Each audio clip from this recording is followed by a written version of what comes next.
Students, आज के lecture में हम बात करेंगे balance the equation by ion electron method. Right, हमने अभी तक जो है ऑक्सीडेशन नंबर मेथड कवर कर लिया है फॉर एसिडिक और बेसिक मीडियम। राइट, तो आज का जो सेशन है उसमें हम आयन इलेक्ट्रॉन मेथड के बारे में बात करेंगे कि अगर आपके पास एक रिएक्शन जो है वो एसिडिक मीडियम में गिवन है तो आप उस रिएक्शन को बैलेंस कैसे कर सकते हो।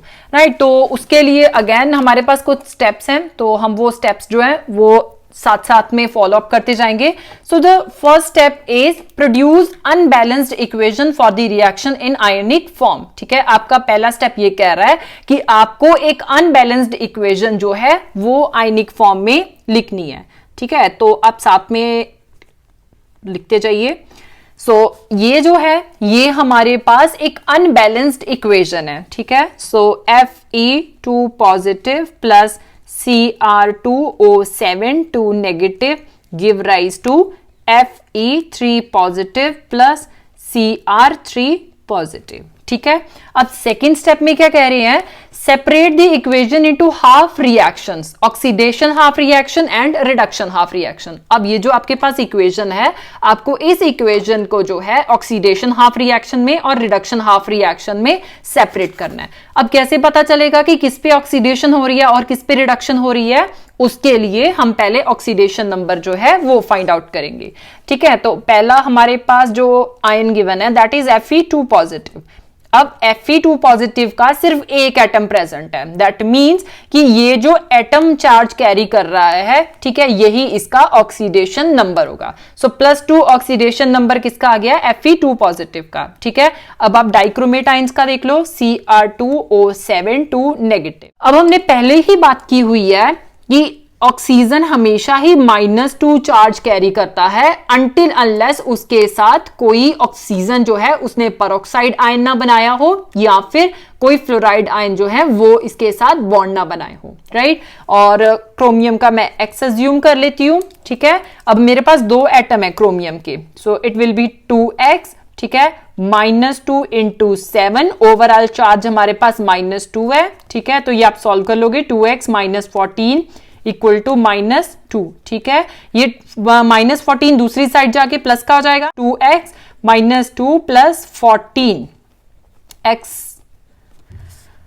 -2 + 14 12 हो गया। Right, so x equal to 12/2। ठीक है, x की वैल्यू कितनी आ गई, 6। इसका मतलब क्या है कि हमारे पास एक क्रोमियम जो है वो +6 ऑक्सीडेशन एक्वायर कर रहा है। ठीक है, अब प्रोडक्ट साइड अगर हम देखें तो हमारे पास Fe3 पॉजिटिव, अगेन एक ही एटम प्रेजेंट है, तो इसी का चार्ज जो है इसका ऑक्सीडेशन नंबर होगा। सो Fe3 पॉजिटिव, इसका ऑक्सीडेशन नंबर कितना आ गया, +3। ठीक है, क्रोमियम का भी एक ही एटम प्रेजेंट है, सो अगेन इसी का चार्ज इसका ऑक्सीडेशन नंबर होगा, सो +3। ठीक है, अब हम देखते हैं कि ऑक्सीडेशन किस में हो रही है और रिडक्शन किस में हो रही है। ठीक है, तो आप स्टेप 2 लिख लीजिए। इसी रिएक्शन को मैं फिर से लिख सकती हूं, Fe2 positive plus Cr2O7 2 negative give rise to Fe3 positive plus Cr3 positive. ठीक है, अब देखा जाए तो हमारे पास यहां पे जो ऑक्सीडेशन नंबर है वो बढ़ रहा है। ठीक है, जो हमारे पास आयरन है इसका ऑक्सीडेशन नंबर इंक्रीज कर रहा है, सो ये भी आप साथ में मेंशन कर दीजिए, ऑक्सीडेशन नंबर इंक्रीजेस बाय 1। अब जब ऑक्सीडेशन नंबर बढ़ता है इसका मतलब क्या है कि उस स्पीसीज की ऑक्सीडेशन हो रही है। ओके, अब क्रोमियम का यहां पे कितना था, +6 था, रिएक्टेंट साइड में, प्रोडक्ट साइड में जाके ये +3 हो गया। ठीक है, अब इसका ऑक्सीडेशन नंबर जो है वो कम हो रहा है, सो आप यहां पे मेंशन कर दो ऑक्सीडेशन नंबर डिक्रीजेस बाय 3। अब जिसका ऑक्सीडेशन नंबर कम होता है उसकी रिडक्शन होती है, सो हियर क्रोमियम की रिडक्शन हो रही है। ठीक है, अब आपको पता चल गया कि इसकी रिडक्शन हो रही है और किसकी ऑक्सीडेशन हो रही है, तो अब आप क्या करोगे, ऑक्सीडेशन हाफ रिएक्शन जो है वो मेंशन करोगे। So your oxidation half reaction is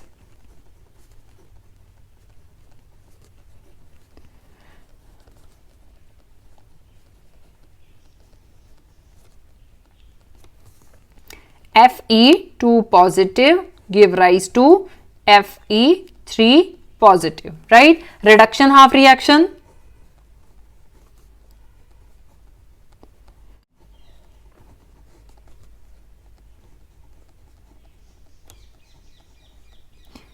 यहां पे Cr2O7 to negative give rise to Cr3 positive आ गया, ठीक है। अब आपने स्टेप 2 कंप्लीट कर लिया है। स्टेप 3 में क्या कह रहे हैं, balance the atoms other than oxygen and hydrogen in each half reaction individually. अब ऑक्सीजन को छोड़ के और अगर इसमें हाइड्रोजन आता है उसको छोड़ के आपको बाकी जो एटम्स इसमें प्रेजेंट है वो बैलेंस करने हैं, ठीक है। अब देखा जाए तो Fe2 पॉजिटिव अगर देखें और Fe3 पॉजिटिव देखें, ठीक है, रिएक्टेंट साइड भी Fe का एक ही एटम प्रेजेंट है और प्रोडक्ट साइड भी एक ही एटम प्रेजेंट है, तो ये reaction oxidation half reaction as it is आ जाएगी। लेकिन रिडक्शन में अगर आप देखो तो रिएक्टेंट साइड क्रोमियम के 2 एटम प्रेजेंट है, ठीक है, और प्रोडक्ट साइड जो है हमारे पास क्रोमियम का 1 एटम प्रेजेंट है। तो आप क्या करोगे, आप जो प्रोडक्ट साइड है उस क्रोमियम एटम को इंटू 2 कर दोगे, मतलब 2 के साथ मल्टीप्लाई कर दोगे। तो स्टेप 3 देखते हैं हम। स्टेप 3 क्या आ जाएगा, आप oxidation half reaction as it is लिख सकते हो। So Fe2 positive give rise to Fe3 positive, ठीक है। रिडक्शन में Cr2O7 टू नेगेटिव, ठीक है, एंड दूसरी साइड जो है हमने अभी बात की है कि 2 के साथ मल्टीप्लाई हो जाएगा। इन दोनों के एटम अब बैलेंस हो गए हैं, ठीक है। अब नेक्स्ट स्टेप में क्या बोल रहे हैं, for reaction occurring in acidic medium add H2O to balance oxygen atoms and H positive to balance hydrogen atoms, ठीक है। अगर ये रिएक्शन एसिडिक मीडियम में चल रही है तो ऑक्सीजन एटम्स को बैलेंस करने के लिए आप वाटर मॉलिक्यूल ऐड करोगे और हाइड्रोजन एटम को बैलेंस करने के लिए आप H पॉजिटिव आयंस जो हैं ऐड करोगे। अब आप रिएक्शन देखो तो ऑक्सीडेशन हाफ रिएक्शन में हमारे पास कोई ऑक्सीजन नहीं है, कोई हाइड्रोजन नहीं है, तो ये रिएक्शन एज इट इज आ जाएगी। लेकिन अगर मैं रिडक्शन हाफ रिएक्शन देखूं तो इसमें मेरे पास reactant side 7 atom of oxygen आ रहे हैं, लेकिन प्रोडक्ट साइड कोई नहीं है। तो आप क्या करोगे, प्रोडक्ट साइड जो है 7 मॉलिक्यूल ऑफ वाटर ऐड कर दोगे। तो स्टेप 4 क्या हो जाएगा,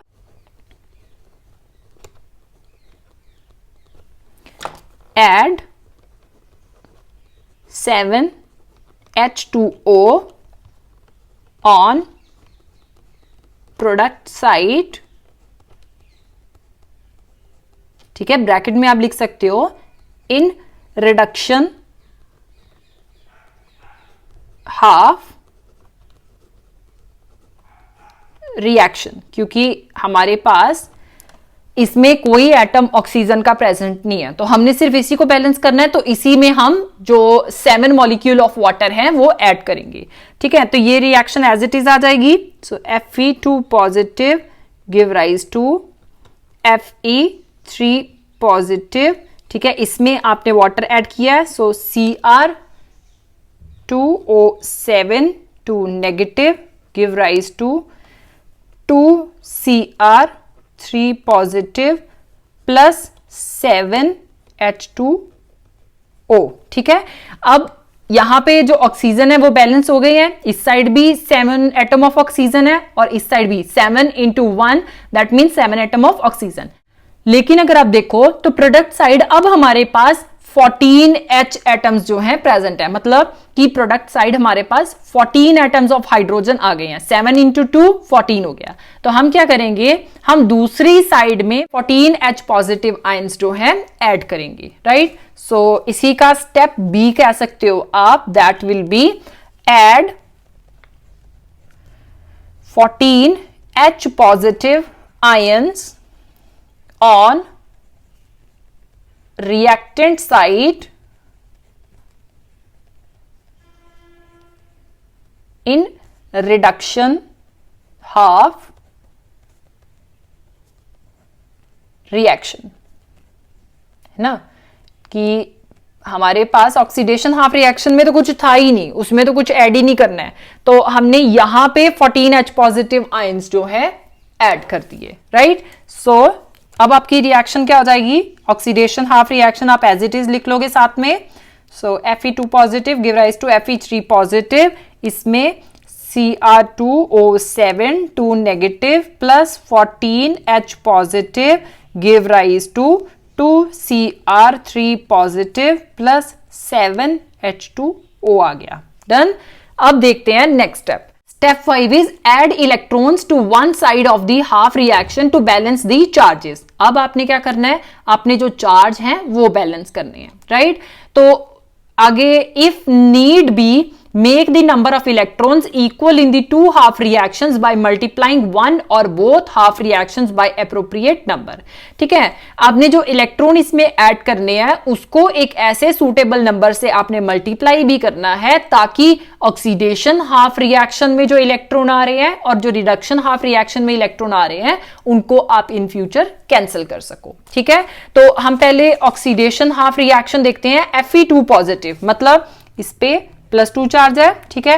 Fe3 पॉजिटिव इस पे +3 चार्ज है, ठीक है। इनका चार्ज अगर मुझे बैलेंस करना है तो मुझे इलेक्ट्रॉन ऐड करने पड़ेंगे, ठीक है। अगर इलेक्ट्रॉन की बात करें तो इलेक्ट्रॉन पे कितना चार्ज होता है, -1, ठीक है, एक इलेक्ट्रॉन पे। तो अगर मैं इसमें एक इलेक्ट्रॉन ऐड कर देती हूं इस ऑक्सीडेशन हाफ सेल में तो मेरे पास -1 आ गया, 3 - 1 +2 हो गया, फिर इनका चार्ज दोनों का बैलेंस हो जाएगा, ठीक है। सो आप इसमें क्या करोगे, एक इलेक्ट्रॉन ऐड कर दोगे। सो योर स्टेप 5 क्या किया आपने इसमें एक इलेक्ट्रॉन जो है ऐड कर दिया ऑन प्रोडक्ट साइड। ओके, अब सेकेंड रिडक्शन हाफ रिएक्शन देखते हैं। क्रोमेट आयन, डाइक्रोमेट आयन जो है इस पे -2 चार्ज आ रहा है, ठीक है। ये 14H पॉजिटिव, H पॉजिटिव का मतलब क्या है कि इस पे +14 चार्ज है, ठीक है। एंड अगर मैं ये रिएक्टेंट साइड की बात आ रही है, प्रोडक्ट साइड देखें, 2 × 3 पॉजिटिव +6 आ गया। वाटर पे कोई चार्ज नहीं आता है, राइट। सो +0 दैट मीन्स +6 ही हो गया। अब ये -2 + 14 +12 आ गया एंड दिस इज +6। अगर मुझे इन दोनों का चार्ज बैलेंस करना है तो जिस साइड मेरे पास पॉजिटिव चार्ज ज्यादा है मैं उस साइड इलेक्ट्रॉन्स ऐड करूंगी।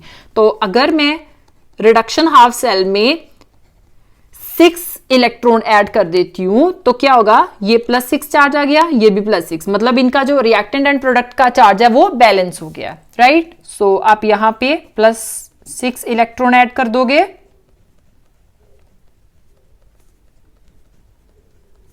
Done. So it will be 2Cr3 positive plus 7H2O आ गया। अगर आप यहां पे देखो तो आपके पास जो ऑक्सीडेशन हाफ रिएक्शन है उसमें हमारे पास एक इलेक्ट्रॉन आ रहा है, ठीक है। लेकिन रिडक्शन हाफ रिएक्शन में हमारे पास कितने इलेक्ट्रॉन आ रहे हैं, 6 इलेक्ट्रॉन आ रहे हैं।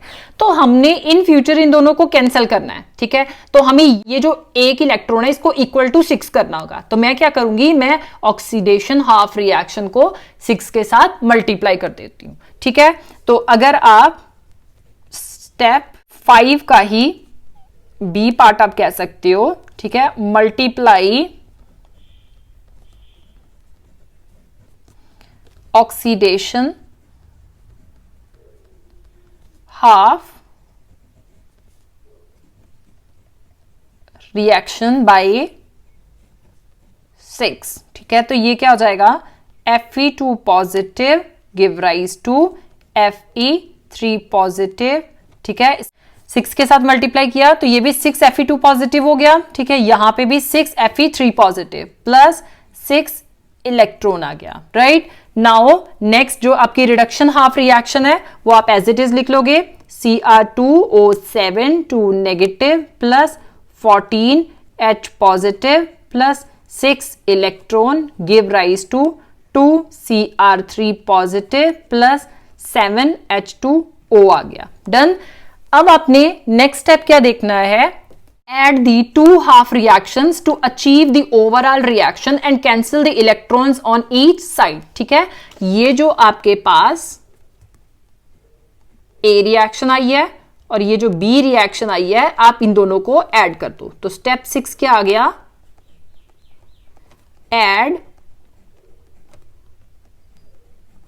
equation A and B, we get 6 Fe2 positive plus Cr2O7 2 negative plus 14H positive plus 6 electron, ठीक है. Again product side 6 Fe3 positive plus 2 Cr3 positive plus 7 H2O plus 6 electron, ठीक है. अब हम देखें तो अगर मैं इस एरो को इक्वल टू मान के चलती हूं तो अगर ये 6 इलेक्ट्रॉन मैं दूसरी साइड लेफ्ट साइड लेके जाती हूं तो ये टर्म माइनस की हो जाएगी, ठीक है. तो ये 6 इलेक्ट्रॉन इन 6 इलेक्ट्रॉन के साथ मैं कैंसिल कर सकती हूं, ठीक है. ये कैंसिल हो गए. अब आप ओवरऑल इक्वेशन देख लो. So your overall equation is 6 Fe2 positive plus Cr2O7 2 negative plus 14H positive give rise to 6 Fe3 positive plus 2 Cr3 positive plus 7 H2O, ठीक है. ये आपके पास नेट इक्वेशन आ गई. अब हम देखते हैं हमारा last step, verify that the equation contains the same type and number of atoms and the same charge on both sides of the equation, ठीक है. अब आपका नेक्स्ट स्टेप है कि आपने देखना है कि आपके पास रिएक्टेंट और प्रोडक्ट साइड सेम एटम होने चाहिए, सेम नंबर ऑफ एटम्स होने चाहिए और उनपे जो चार्ज है वो भी सेम होना चाहिए, राइट. तो आप रिएक्टेंट और प्रोडक्ट वो लिख लो. Okay, first one is Fe, iron की बात करते हैं. 6 Fe जो है हमारे पास रिएक्टेंट साइड प्रेजेंट है, सो 6 प्रोडक्ट साइड भी 6 Fe प्रेजेंट है, ठीक है. क्रोमियम Cr के 2 एटम है रिएक्टेंट साइड और प्रोडक्ट साइड भी 2 एटम है, ठीक है. और ऑक्सीजन के 7 एटम है हमारे पास रिएक्टेंट साइड, ठीक है. और प्रोडक्ट साइड भी हमारे पास 7 एटम आ रहे हैं, ठीक है. And last one is hydrogen, 14H positive मतलब 14 एटम ऑफ हाइड्रोजन है, ठीक है. और 7 into 2, ठीक है, वाटर में that are also 14 atoms of hydrogen. मतलब कि हमारी ये जो इक्वेशन है ये बैलेंस्ड है.